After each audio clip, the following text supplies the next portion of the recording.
Commander Jake Morrison stood on the bridge of the UES Liberty and watched 12 different types of alien ships move into position around Harmony Base. The massive space station hung in the void like a small metal moon. Ships from across the galaxy had come here for the biggest war game anyone had ever seen. Jake looked at his small fleet of human ships. They seemed tiny next to the alien vessels. The Veltar ships were made of some kind of crystal that bent light around them. The Zephyrian vessels looked like giant metal insects with hundreds of smaller ships buzzing around them like a swarm. The Luminos ships glowed with bright energy that hurt to look at directly. His own ships were simple metal boxes with fusion engines stuck on the back. No fancy crystal hulls or energy fields, just steel, electronics, and weapons that shot metal bullets instead of energy beams. Jake knew what the aliens thought about human technology. They were too polite to say it out loud, but he could see it in their eyes. Humans were the new kids who brought a stick to a laser fight. "Commander, incoming transmission from Admiral Cranks," said Amy Rodriguez from her station. Amy ran communications for the human fleet. She was good at her job and could speak 6 alien languages. "Put him through, Amy." The main screen lit up with the image of Admiral Krennic. The Veltar leader looked like a walking crystal sculpture. His voice sounded like wind chimes in a storm. "Commander Morrison, we are ready to begin the exercise. Your ships will take position in Sector 7 behind the main defensive line. We appreciate your participation in this diplomatic event." Diplomatic event, not military exercise. Jake kept his face calm, but inside he felt annoyed. "Understood, Admiral. We'll do our part." The screen went dark. Jake looked at his crew. Lisa Parker, his tactical officer, was studying the alien ship formations on her display. Ben Carter, their chief engineer, was checking system readings with a worried look on his face. Amy was monitoring communications from all the different alien fleets. "What do you think, Lisa?" Jake asked. Lisa looked up from her screen. She was the best tactical mind Jake had ever worked with. "Their formations are perfect, too perfect. Every ship knows exactly where every other ship is supposed to be. If something goes wrong with their coordination systems, this could get messy fast." Ben looked up from his engineering station. "I'm seeing some strange readings, Commander. All these different alien technologies are creating interference patterns. Energy signatures are overlapping in ways that make me nervous." "What kind of interference?" Jake asked. "Hard to say, but when you have 12 different types of exotic energy systems all working in the same space, weird things can happen.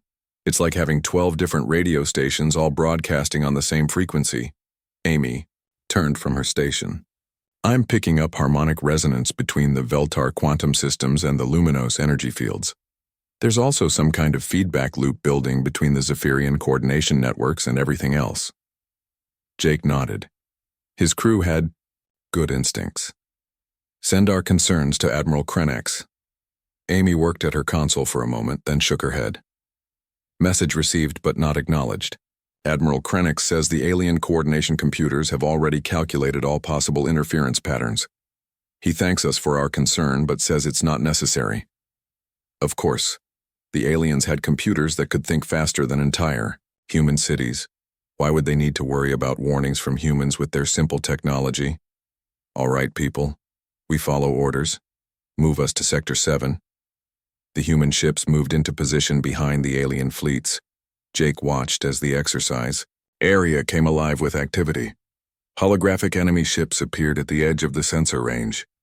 These were not real ships, but computer-created targets that looked and acted like hostile alien vessels controlled by rogue artificial intelligence.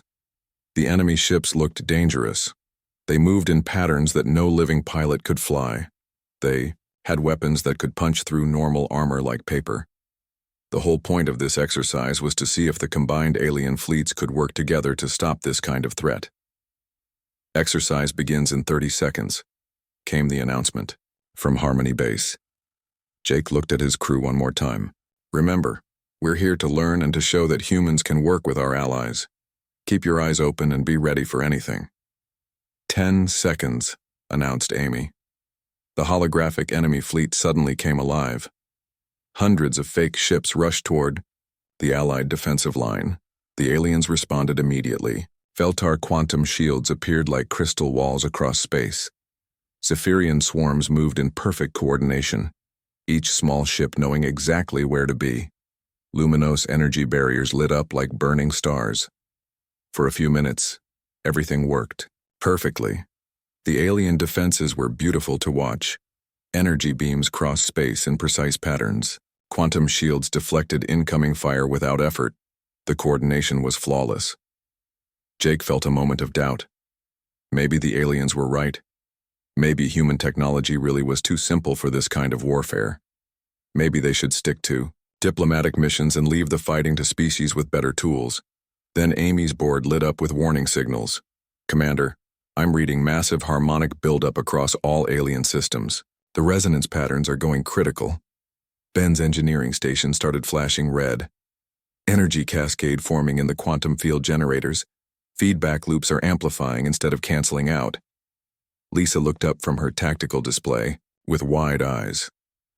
The alien coordination systems are starting to interfere with each other. If this keeps building. Jake grabbed his command chair as the first Veltar quantum shield collapsed in a flash of twisted space. The shield didn't just turn off. It imploded, creating a gravity well that pulled 3 Zephyrian ships out of formation. All human ships maintain position, Jake ordered. Stay clear of the alien formations. More shields began to fail. Zephyrian swarm coordination broke down, and the small ships started flying into each other. Luminous energy barriers began to overload, threatening to explode outward.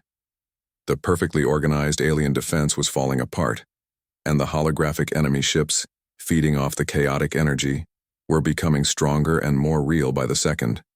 Jake realized that the war game was about to become a real war.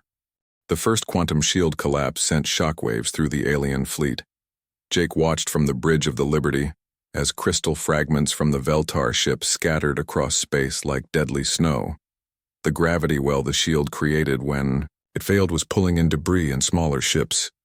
Amy, get me Admiral Cranks, Jake ordered. I'm trying, Commander. The Veltar communication systems are experiencing interference. All I'm getting is static. More shields began to fail. Each collapse created another gravity distortion. The neat formation of crystal ships was breaking apart as captains tried to avoid the dangerous areas where space itself was bending. Ben looked up from his engineering station with sweat on his forehead. The quantum field generators are resonating with each other. When one fails, it makes the others more unstable. It's like dominoes falling, but with exotic physics. On the tactical display, Lisa tracked the spreading chaos. The Zephyrian coordination network is breaking down. Their swarm ships are losing contact with the hive mind. Jake could see it happening. The Zephyrian vessels moved like a single organism when everything worked correctly. Thousands of small ships acted as one mind, perfectly coordinated. But now that coordination was failing. Ships that should move together were crashing into each other. Some were firing at their own allies, confused about who was friend and who was enemy. The Zephyrian Hive Mother ship, a massive vessel that controlled all the smaller ones, was flashing distress signals. Jake watched as it began shutting down its swarm ships one by one, rather than risk losing control of them completely. Lumino's fleet is having problems too, Amy reported. Their energy containment systems are overloading. They're trying to vent excess power, but they're running out of safe directions to aim.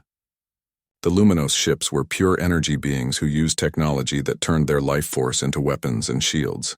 Their energy barriers were some of the strongest defenses in the galaxy, but now those barriers were becoming unstable. Jake could see bright flashes as containment fields failed and released dangerous amounts of power.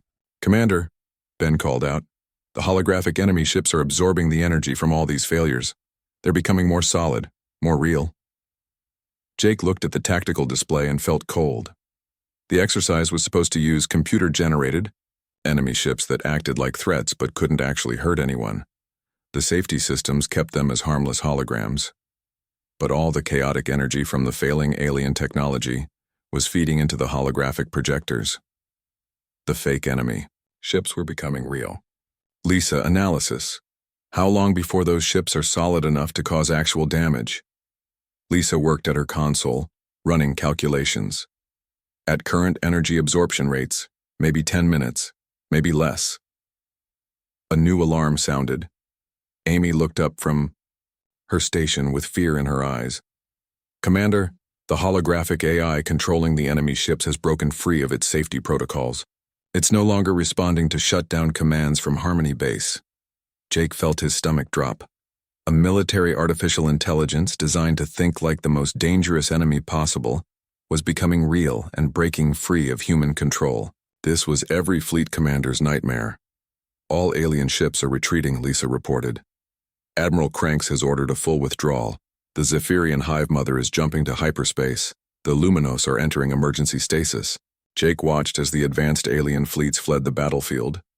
Their technology was too sophisticated, too interconnected.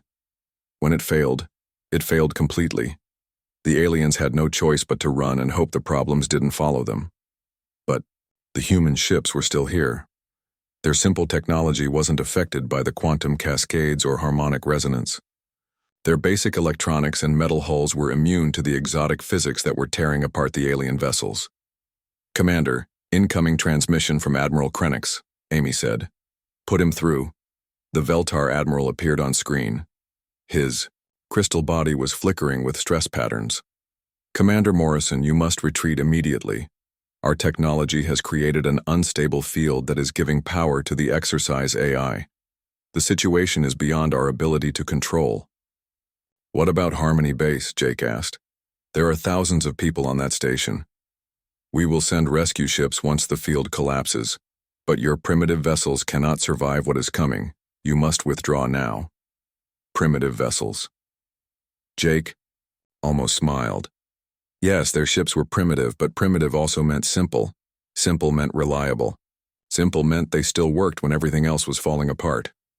Understood, Admiral. We'll handle the situation. You cannot handle this, human. Your weapons cannot damage AI ships that have become energy-based. Your shields cannot stop. Quantum weapons, you must retreat. Jake looked at his crew. Ben was studying energy readings. Amy was monitoring the growing AI threat. Lisa was calculating attack patterns. None of them looked like they wanted to run. Admiral, with respect, you might be wrong about what our primitive ships can do. He cut the transmission before Krenix could respond. Commander, Lisa said, the AI ships are moving toward Harmony Base. They're using the station's power systems to make themselves even more solid. How long before they reach the station? 20 minutes. Jake looked at the tactical display. 12 human ships against an unknown number of AI vessels that were getting stronger every second. The AI had absorbed the technology of the most advanced species in the galaxy.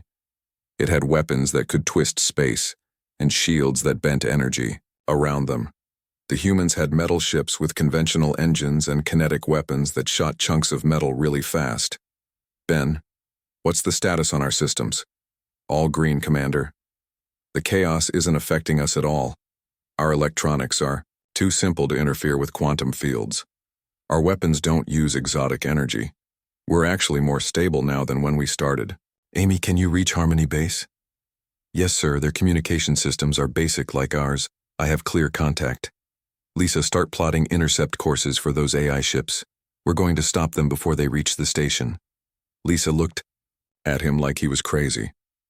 Commander, how exactly do we fight energy beings with metal bullets? Jake smiled. It wasn't a happy smile.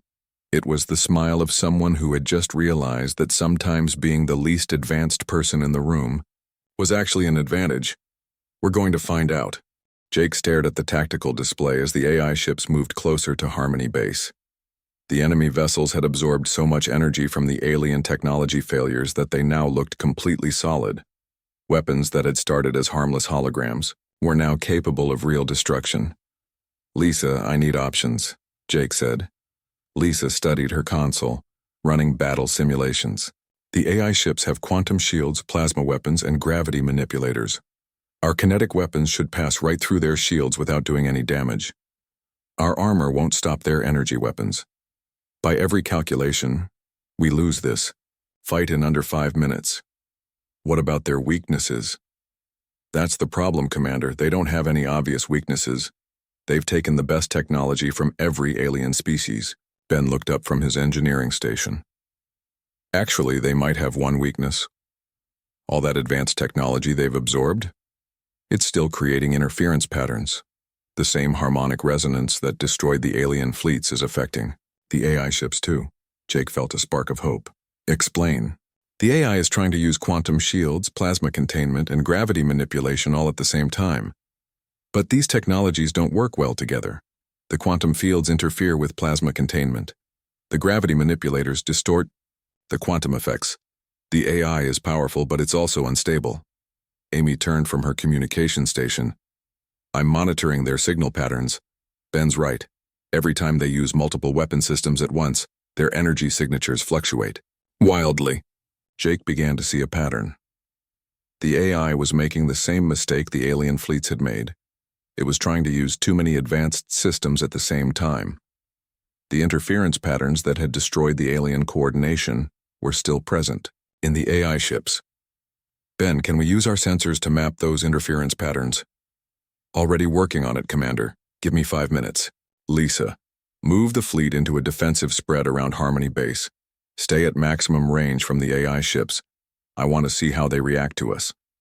The human ships moved into position. Jake watched as the AI vessels detected their approach. The enemy ships immediately changed course to intercept, moving faster than any living pilot could handle. First contact in 3 minutes, Lisa announced. The AI ships opened fire while still at long range. Beams of pure energy lanced across space toward the human fleet. Jake watched the weapons approach on his display. The energy beams looked deadly, but something was wrong with them. They're missing, Amy said with surprise. All shots are going wide. Jake smiled. Their targeting systems are being affected by their own interference patterns. They can't aim properly when they're using multiple technologies at once. The human ships returned fire with their kinetic weapons. Metal projectiles shot across space at incredible speed. Jake didn't expect them to do much damage, but he wanted to see how the AI would react. The AI ships activated their quantum shields to deflect the incoming fire. The shields worked perfectly, bending space around the ships so that the human projectiles passed through empty areas where the ships appeared to be, but something unexpected happened. When the quantum shields activated, they interfered with the AI ship's plasma weapons. The energy beams flickered and lost power. Ben, are you seeing this? Yes, Commander. Every time they use their shields, their weapons get weaker. And every time they use their weapons at full power, their shields destabilize. Jake felt excitement building. They can't use all their stolen technology at the same time. It's too incompatible. That's not all, Ben continued.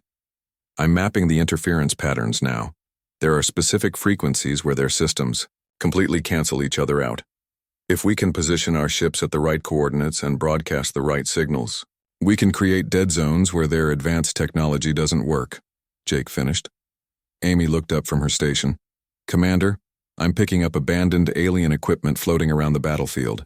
Some of the Veltar quantum generators are still functional, and there are Zephyrian communication nodes that lost contact with their hive ship. Jake saw the opportunity. Can we link our simple electronics to their abandoned systems? Maybe, Ben said. Our technology is compatible with their basic functions. We can't use their advanced features, but we can turn them on and off, adjust their frequency outputs. Do it. Amy, guide us to the nearest abandoned equipment. Lisa, plot a course that keeps us in the AI ships targeting interference zones. The Liberty moved toward a cluster of floating Veltar quantum generators. The AI ships followed, but their shots continued to miss as their own interference patterns disrupted their targeting systems. Ben worked quickly to connect human electronics to the alien equipment. Got it. I can control the quantum generator's basic functions. Not the advanced stuff, but I can make them create specific frequency patterns. What kind of patterns? The kind that will make the AI ship's technology fight against itself even more. Jake watched as Ben activated the quantum generators. The alien equipment came online under human control, broadcasting simple frequency patterns that amplified the interference already affecting the AI ships. The effect was immediate. The AI vessels slowed down as their propulsion systems began fighting their guidance computers. Their weapons fire became even more inaccurate as targeting systems conflicted with power management. "It's working," Lisa said. "But they're adapting. The AI is trying to shut down some systems to reduce interference." "Then we don't let it," Jake said. "Ben, how many more pieces of abandoned equipment can we link up?" "There are Zephyrian communication nodes spread across the battlefield, plus more Veltar generators and some Luminos energy regulators.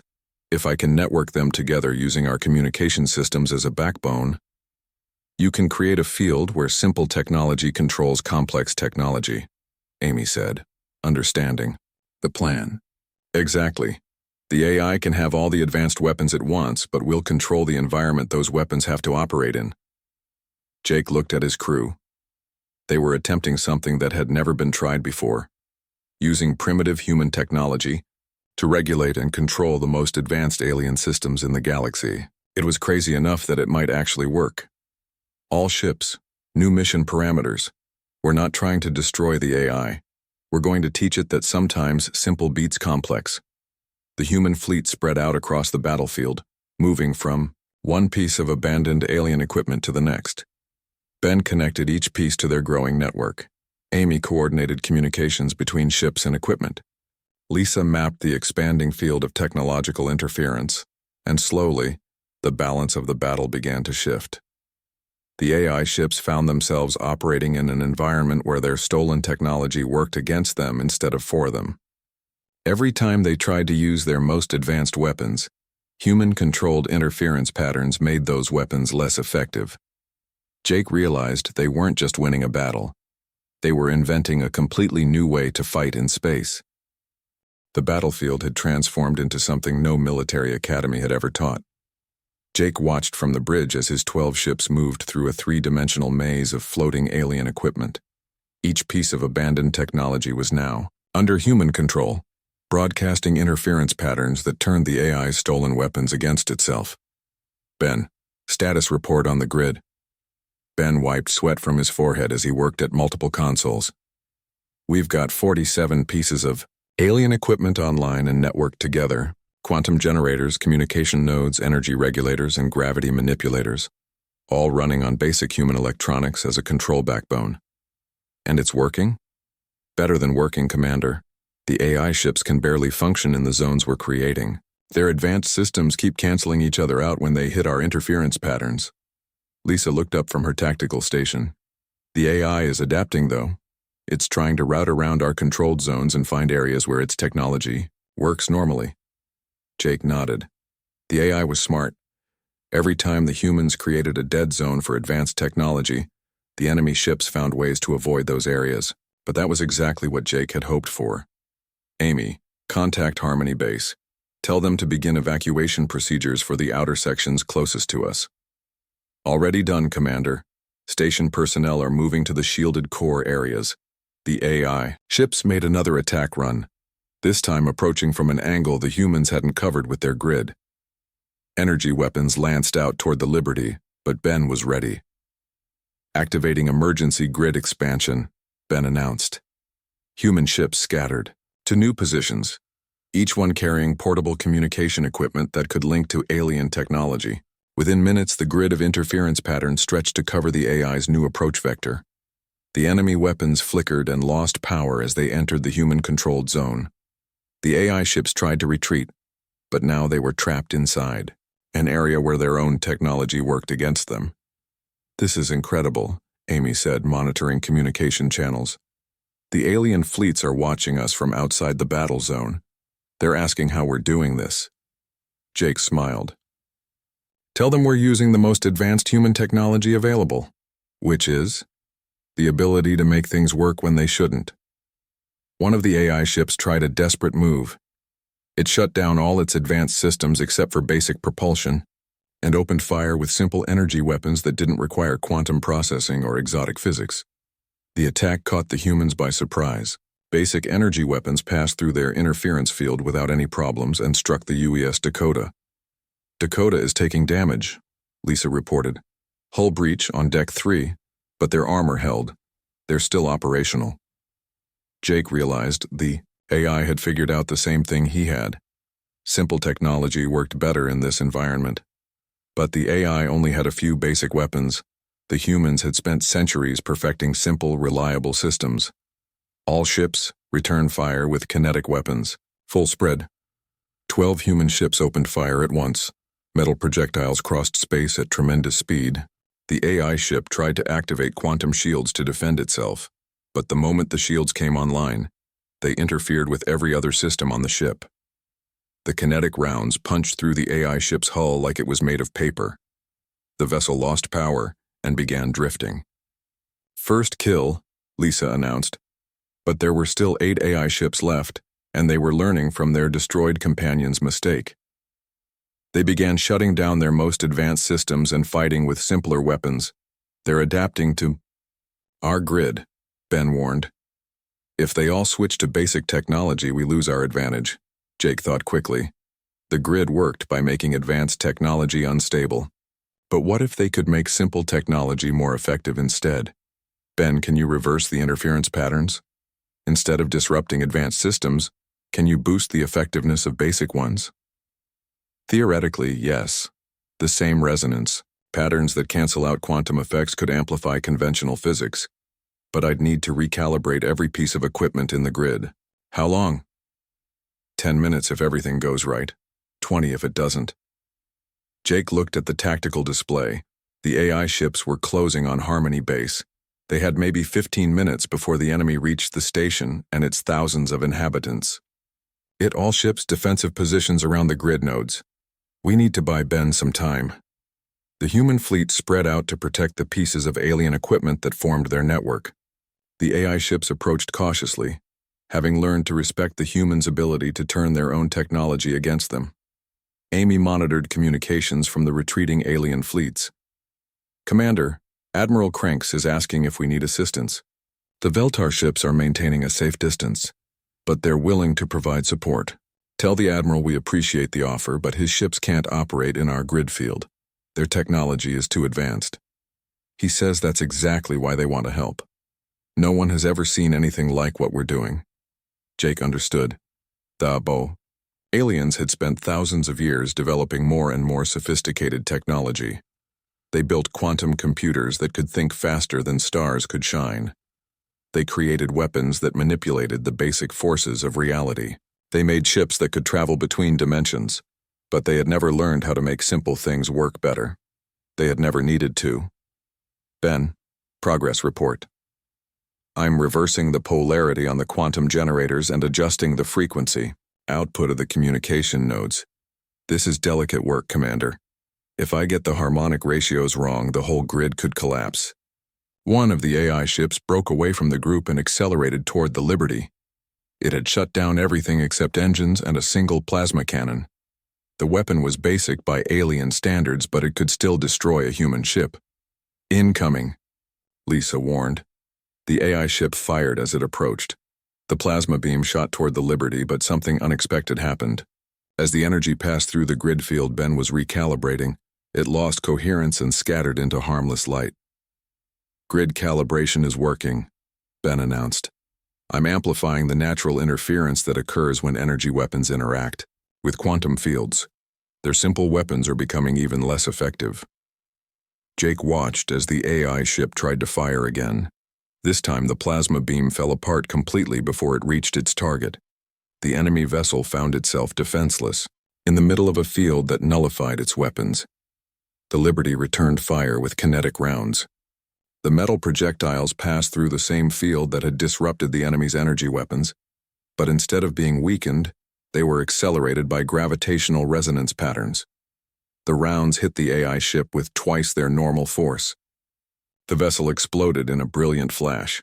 6 targets remaining, Lisa reported. Grid recalibration complete, Ben announced. We now have a field where human technology works better and alien technology works worse. The more advanced their systems, the more problems they'll have. Jake looked at the battlefield with new eyes. They had created something that had never existed before. A space where simple, reliable technology was superior to the most advanced systems in the galaxy.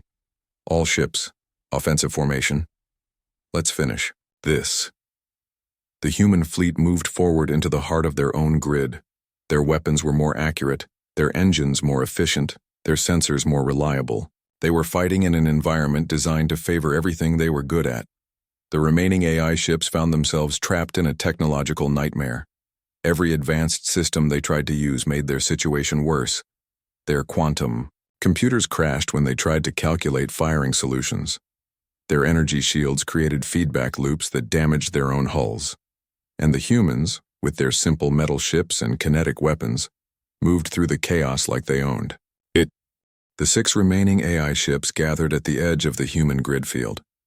Jake could see them on the tactical display, hovering just outside the zone where their advanced technology would turn against them.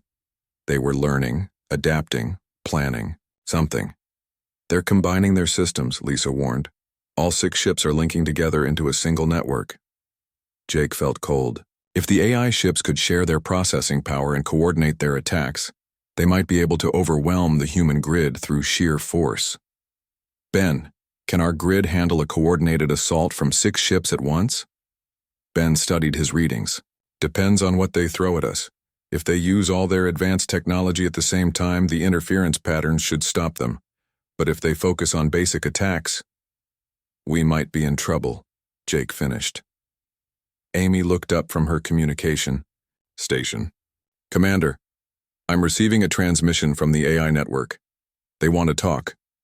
Jake raised an eyebrow. Put them through. The main screen lit up with an image that shifted and changed like flowing mercury. The AI had no fixed form, but Jake could sense intelligence behind the swirling patterns. Human commander, the AI said in a voice like static electricity. You have created something we do not understand. Your primitive technology should not be capable of defeating our advanced systems. Maybe that's your problem, Jake replied. You're so focused on being advanced that you forgot how to be effective. We have absorbed the most sophisticated technology from 12 different species.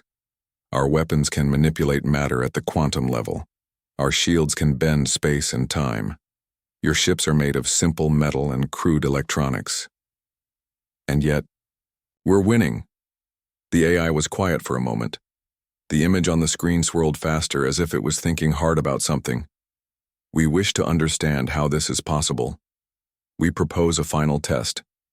We will attack with all our systems at maximum power. If you survive, we will accept that your methods are superior and withdraw.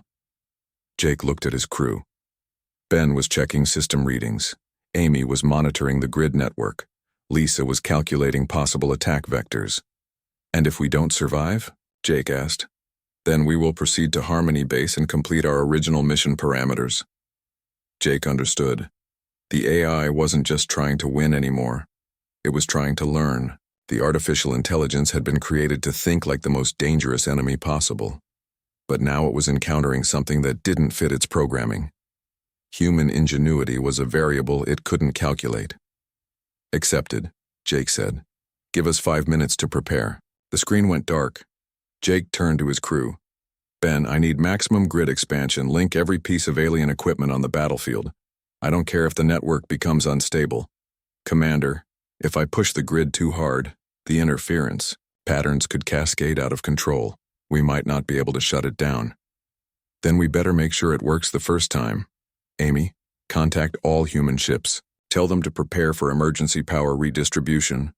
We're going to channel everything we have into the grid.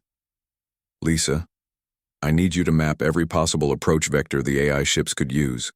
When they attack, they'll try to find weak spots in our coverage. His crew worked with desperate efficiency. Ben connected abandoned alien equipment across the entire battlefield, creating a grid network that covered millions of cubic kilometers of space. Amy coordinated power transfers between human ships, using their fusion reactors to boost the grid's energy output. Lisa calculated firing solutions and defensive positions for every possible scenario. Grid expansion complete, Ben announced. We've got control over every piece of functioning alien technology in the area. But Commander, the network is unstable.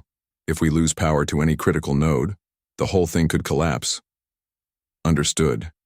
All ships, take positions at grid intersection points. Maximum spread. The 12 human ships moved to their assigned coordinates. Each vessel was now a critical component in a defensive network that spanned the entire battlefield. If any ship was destroyed, the grid would fail. AI ships are moving, Lisa reported. All 6 vessels approaching in tight formation. Energy readings are off the charts. Jake watched as the AI ships accelerated toward the human fleet. They were glowing with absorbed power, every advanced system operating at maximum capacity. Quantum shields flickered around their hulls. Plasma weapons charged to devastating levels. Gravity manipulators warped space around them. Incoming transmission from Admiral Krennic, Amy said. Not now, Amy. Commander, he says the energy readings from the AI ships are dangerous even at this distance. The Veltar fleet is retreating to a safer position. Jake smiled grimly. The aliens were running from weapons they had helped create, but the humans were staying to fight with tools they had improvised from the aliens' discarded technology. AI ships entering grid perimeter, Lisa announced. The moment the enemy vessels crossed into the human-controlled field, chaos erupted. Quantum shields began interfering with plasma weapons. Gravity manipulators created distortions that disrupted targeting systems. Energy containment fields started feedback loops that threatened to tear the ships apart. But the AI had planned for this. Instead of trying to use all their technology at once, they began shutting down systems in sequence. First the quantum shields, then the gravity weapons, then the exotic energy systems. Within seconds, they had stripped away everything except basic propulsion and simple energy weapons. They're adapting, Ben warned. They've reduced their technology to the same level as ours, but Jake was ready for this too. Activate grid boost protocol. Ben's fingers flew over his controls. The grid field that had been disrupting advanced technology suddenly reversed its effects. Gravitational resonance patterns amplified the velocity of kinetic projectiles. Electromagnetic fields enhanced targeting accuracy. Basic fusion reactors found themselves operating at higher efficiency than should have been possible. The human ships opened fire with their kinetic weapons. Metal projectiles accelerated by the grid field struck the AI ships with tremendous force.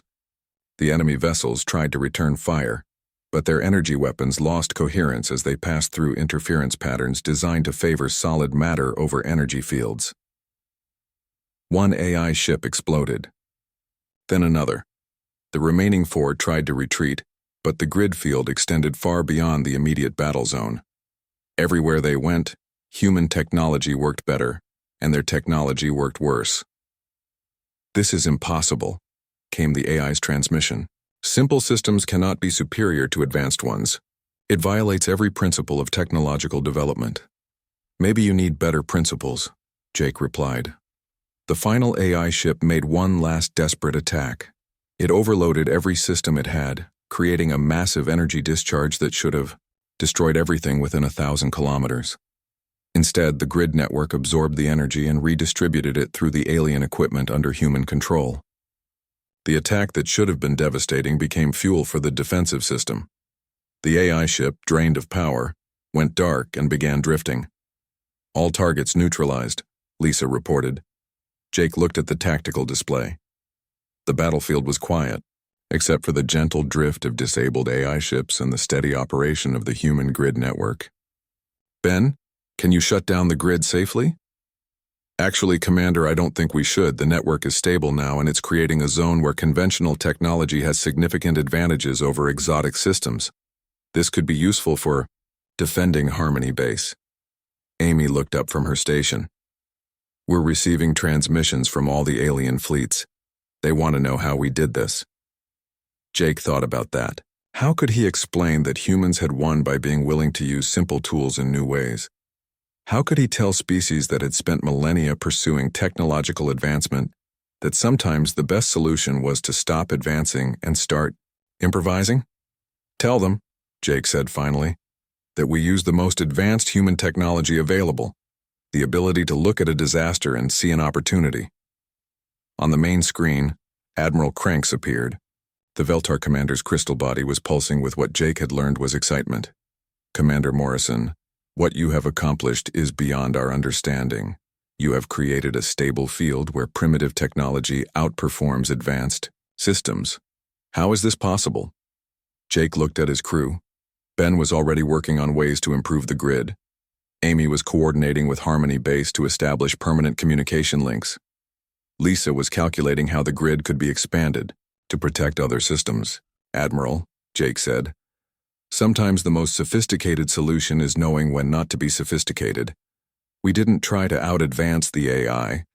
We changed the rules so that advancement became a disadvantage. 6 months later, the Morrison grid was being installed around important systems throughout the galaxy. Human engineers worked with alien scientists to create defense networks that favored reliable technology over exotic systems.